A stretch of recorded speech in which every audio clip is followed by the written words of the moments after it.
فاضل علوم اسلامیہ نائب صوبیدار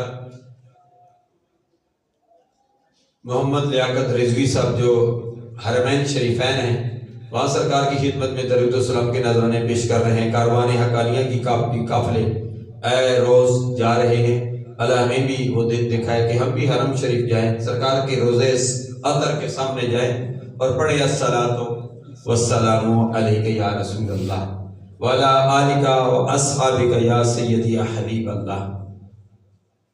حق میڈیا والے عبد الرحمت خان کل میرے ساتھ جا رہے تھے، میں نے کہا یہ وابستگی ہوتی ہے، استقامت ہوتی ہے۔ ڈاکٹر یاسر عوان صاحب بھی وِد فیملی حرم شریف سے واپس آ گئے، اب بھائی بھی چلے گئے۔ اگر آپ بھی اس طرح وابستہ رہے تو انشاءاللہ ایک نہ ایک دن آپ جن مدینہ طیبہ چلے جانا ہے۔ بات ہوتی ہے استقامت کی، استقامت ہوتی ہے تو بندے کو بڑا مقام مل جاتا ہے۔ حضرت بلال حبشی میں استقامت تھی، نہ رنگ کا کالا تھا، لیکن جنت میں سب سے پہلے جائے گا۔ استقامت بندے کو کہاں سے کہاں پہنچا دیتی ہے۔ ہمارے حاجی فضل خان صاحب ہے، استقامت ہے، آذان دے رہے ہیں، اللہ کرے آخری دم تک یہ آذان دیتے رہے۔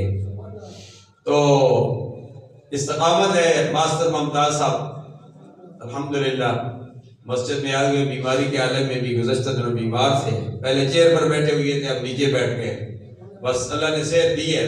صوبیدار ابھی حیدر صاحب بیمار ہیں، گزشتہ جمعۃ المبارک پر آئے تھے، آج بھی اللہ کرم فرمائے، اللہ صحت دے تاکہ وہ بھی پہنچ جائیں، ہو سکتے اختتام پر پہنچیں۔ اور ہمارے دوسرے بیمار بہرام صاحب، یہ بھی بیمار ہیں، بیماری کے عالم میں پہنچے۔ تمام بیماروں کے لیے میں دعا کرتا ہوں، مرکز کے ساتھ وابستہ ہے، یا یہ بزرگ بھی بیماری کے عالم میں چل نہیں سکتے، لیکن آہستہ آہستہ چلتے چلتے مرکز میں پہنچ گئے۔ تعلق پنڈی گیپ سے ہے، اللہ ان کو بھی صحت کاملہ عاجلہ مستمرہ نافعہ عطا فرمائے۔ ڈاکٹر یاسر عوان صاحب ڈاکٹر کی باتیں کرتے ہیں، خود بھی ڈاکٹر ہیں اور ڈاکٹر کی سفارش کرتے ہیں، تو اچھا ہے بات انہوں نے کر دی۔ ڈاکٹر محمد سجاد عباسی صاحب بیمار ہیں، شدید بیمار ہے، اللہ انہیں صحت عطا فرمائے۔ یہ ہم نے جب زمین دی تھی نا، انہوں نے ہمیں اس وقت جو ہے نا 1,00,000 روپے قرض حسنہ کے طور پر دیا تھا، بعد میں ہم نے واپس کر دیا تھا۔